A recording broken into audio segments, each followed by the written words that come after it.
नमस्कार, मैं हूं नीरज कुमार और आप देख रहे हैं मी मीडिया न्यूज। वक्त हो गया है आज के ताज़ा खबरों का। हर महीने की पहली तारीख को वित्तीय नियमों में बदलाव होते हैं और आज 1 जुलाई 2024 से भी कई महत्वपूर्ण बदलाव लागू होने वाले हैं। जहां जुलाई महीने में इनकम टैक्स रिटर्न, बैंकिंग नियमों में बदलाव और फ्यूल प्राइस में संभावित वृद्धि जैसे कई नियम लागू होंगे। इसके अलावा जुलाई में कई और नियम में बदलाव होगा जिसका सीधा असर आम आदमी के जेब पर पड़ेगा।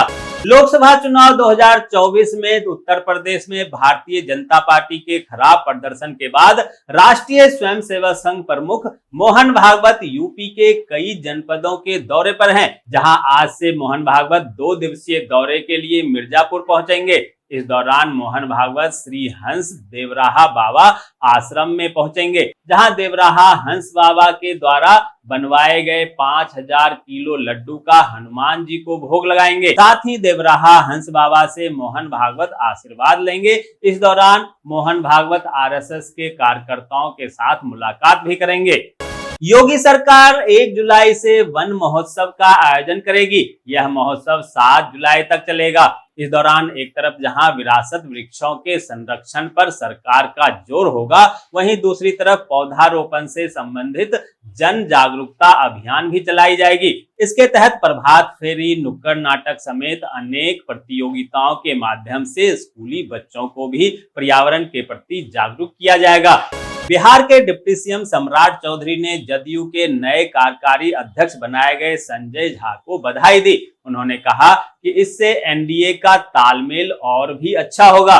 नीतीश कुमार के नेतृत्व में बिहार एनडीए की सरकार चल रही है और अच्छा काम हो, इसके लिए संजय झा बड़ा प्रयास जारी रखेंगे। राजधानी दिल्ली में अवैध तरीके से पेड़ काटने पर दिल्ली सरकार के मंत्रियों की 3 सदस्यीय फैक्ट फंडिंग कमेटी ने डीडीए, वन विभाग और दिल्ली पुलिस को नोटिस जारी किया है, जहां सरकार ने principal secretary, DDA vice chairman, principal commissioner, commissioner housing, DCP दक्षिण दिल्ली तथा एसएचओ को 1 जुलाई को मीटिंग के लिए बुलाया है। पंजाब के सीएम भगवंत मान ने पंजाब में अकाली दल के पतन का कारण बताते हुए कहा कि श्री गुरु ग्रंथ साहब की बेअदबी के मामले शिरोमणि अकाली दल के पतन का एक बड़ा कारण है। बता दें कि अकाली दल इन दिनों अंदरूनी कलह का सामना कर रही है। भगवंत मान का कहना है कि 1920 में बनी अकाली दल 2020 के बाद से ही भारी संकट में है और विलुप्त होने के कगार पर है। दोस्तों, आगे बढ़ने से पहले आपसे रिक्वेस्ट है कि अगर आपने अभी तक इस न्यूज को लाइक और कमेंट नहीं किया है तो प्लीज लाइक और कमेंट कर दीजिए, क्योंकि आपके लाइक और कमेंट का मैं कब से इंतजार कर रहा हूं और जैसे ही आपके लाइक और कमेंट आते हैं हमारे खुशियों का ठिकाना नहीं रहता। आज से देश में 3 नया कानून लागू हो जाएगा। इस कानून के तहत आज से जो भी आपराधिक घटनाएं होगी उनमें नए कानून के अनुसार प्राथमिकी दर्ज की जाएगी। वहीं खास बात यह है कि अब संगीन अपराधों में सत्र परीक्षण के दौरान आरोपी डरा धमकाकर और लालच आदि के दम पर आसानी से समझौते नहीं कर पाएंगे। जो 3 नए कानून बने हैं उसमें पहला है भारतीय न्याय संहिता, दूसरा भारतीय नागरिक सुरक्षा संहिता और तीसरा भारतीय साक्ष्य अधिनियम संहिता। वहीं नए कानून के तहत अब धोखाधड़ी की धारा 420 के बदले 316 और हत्या की धारा 302 के बदले 101 से जाना जाएगा। संसद की कार्रवाई आज एक बार फिर से पुनः आरंभ होगी, जहां राष्ट्रीय पात्रता सह प्रवेश परीक्षा नीट, प्रश्न पत्र लीक, अग्निपथ योजना और महंगाई जैसे मुद्दों को लेकर सदन में विपक्ष द्वारा जोरदार हंगामा किया जा सकता है। वहीं विपक्ष बेरोजगारी का मुद्दा भी उठा सकती है। छत्तीसगढ़ की महतारी बहनों को महतारी बंधन योजना की 5वीं किस्त आज जारी कर दी जाएगी, जहां सीएम विष्णुदेव साय ने इसको लेकर आदेश जारी कर दिया है। बता दें कि महतारी वंदना योजना के तहत छत्तीसगढ़ सरकार राज्य की सभी विवाहित महिलाओं को प्रति माह 1000 रुपए आर्थिक सहायता प्रदान करती है। आज है चार्टर्ड अकाउंटेंट डे। यह दिन भारत के चार्टर्ड अकाउंटेंट को समर्पित होता है। बता दें कि चार्टर्ड अकाउंटेंसी व्यावसायिक जगत का वह हिस्सा है जो देश के आय व्यय सुनिश्चित ढंग से व्यवस्थित करता है और देश के निर्माण में सीए की भूमिका खास होती है। राजस्थान के सीएम भजनलाल शर्मा आज पावटा के भाखरी गांव जाएंगे, जहां वो विशाल जनसभा को संबोधित करेंगे। बता दें कि ईआरसीपी योजना में कोटपुतली विराटनगर क्षेत्र के 3 बड़े बांध बिछौती, जवानपुरा, धबाई, बुचरा बांध को जोड़ने पर प्रदेश के सीएम भजनलाल शर्मा का आभार व्यक्त करने के लिए यहां के लोगों ने इस कार्यक्रम का आयोजन किया है। रियासी आतंकवादी हमले में राष्ट्रीय जांच एजेंसी ने जम्मू कश्मीर के राजौरी जिले में छापेमारी की। बता दें कि एनआईए ने इस मामले की जांच 15 जून को अपने हाथ में ले ली थी।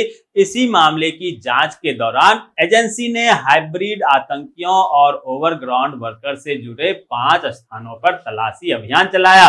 बता दें कि इस महीने के शुरुआत में 9 जून को रियासी जिले के पौनी इलाके में एक बस पर आतंकी हमला हुआ था, जिसके बाद कई आतंकवादी घटना हुए थे। पश्चिम बंगाल में भारतीय जनता पार्टी की प्रदेश महासचिव अग्निमित्रा पॉल ने कूच बिहार जिले में पार्टी की एक महिला नेता को निवस्त्र करने और शारीरिक यातना देने की कथित घटना की केंद्रीय जांच ब्यूरो से जांच कराने की मांग की है और पुलिस पर असली अपराधियों के खिलाफ कार्रवाई नहीं करने का आरोप लगाया। जिले के माथा भांगा इलाके में भाजपा प्रतिनिधि मंडल का नेतृत्व करने वाली पॉल ने दावा किया कि पार्टी की स्थानीय इकाई के अल्पसंख्यक मोर्चा की अध्यक्ष महिला को 25 जून को टीएमसी के बदमाशों ने उस समय पीटा और निवस्त्र कर दिया जब वह खेत में मवेशी को चरा रही थी। आईएएस सुजाता सौनिक को महाराष्ट्र का मुख्य सचिव नियुक्त किया गया है, जहां राज्य में वो इस पद पर बैठने वाली पहली महिला अधिकारी बन गई है। बता दें कि प्रदेश की एकनाथ सरकार ने उनकी नियुक्ति की है। सुजाता सौनिक 1987 बैच की आईएएस अधिकारी है।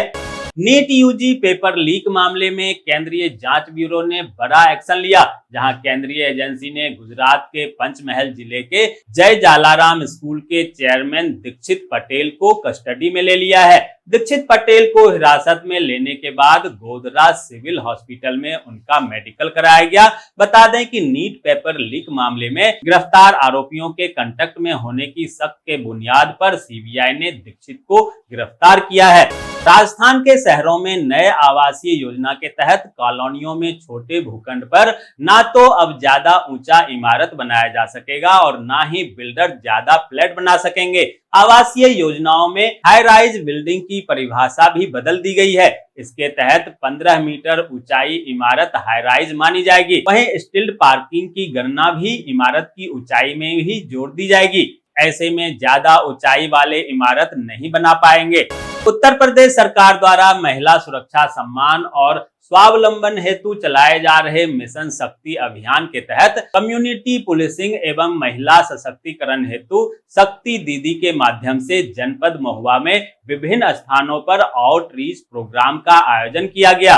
सुल्तानपुर के यातायात निरीक्षक चंद्रभान वर्मा की टीम पूरे जोश में दिख रही है, जहां नगर क्षेत्र से लेकर हाईवे तक यातायात पुलिस सक्रिय है। ई रिक्शा हो चाहे 2 चक्का वाहन या फिर लग्जरी गाड़ियां, अब नियम के पालन के साथ ही भरेगी फर्राटे। नियम तोड़ने पर भारी भरकम चालान और साथ ही बड़ी कार्रवाई की भी दी गई है चेतावनी।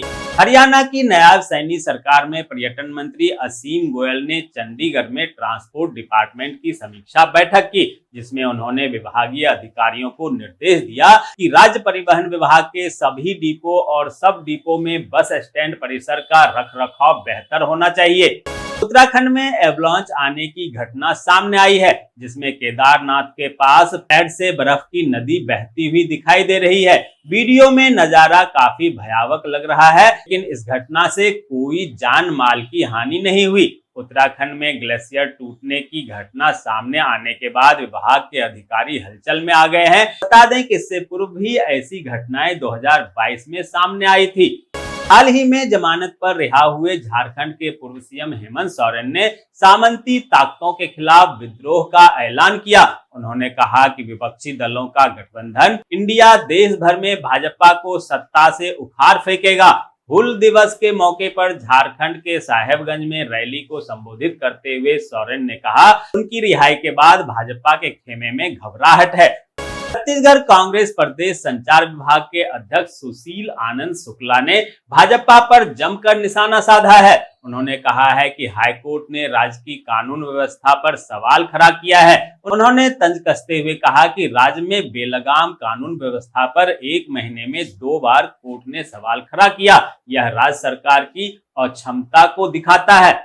दिल्ली में चल रहे शराब घोटाले के बीच मध्य प्रदेश में भी 6 साल बाद ईडी ने शुरू किया शराब घोटाले की जांच। दरअसल लंबे समय से लंबित पड़े इस घोटाले की जांच की मांग अलग अलग फोरम से की जा रही थी। आपको बता दें कि मध्य प्रदेश के इंदौर शहर में साल 2018 में शराब घोटाला का मामला सामने आया था। तब इस मामले की जांच ठंडे बस्ते में डाल दी गई थी। आरोप है कि इंदौर में शराब चालान घोटाले को आबकारी अफसरों की मिलीभगत से अंजाम दिया गया था।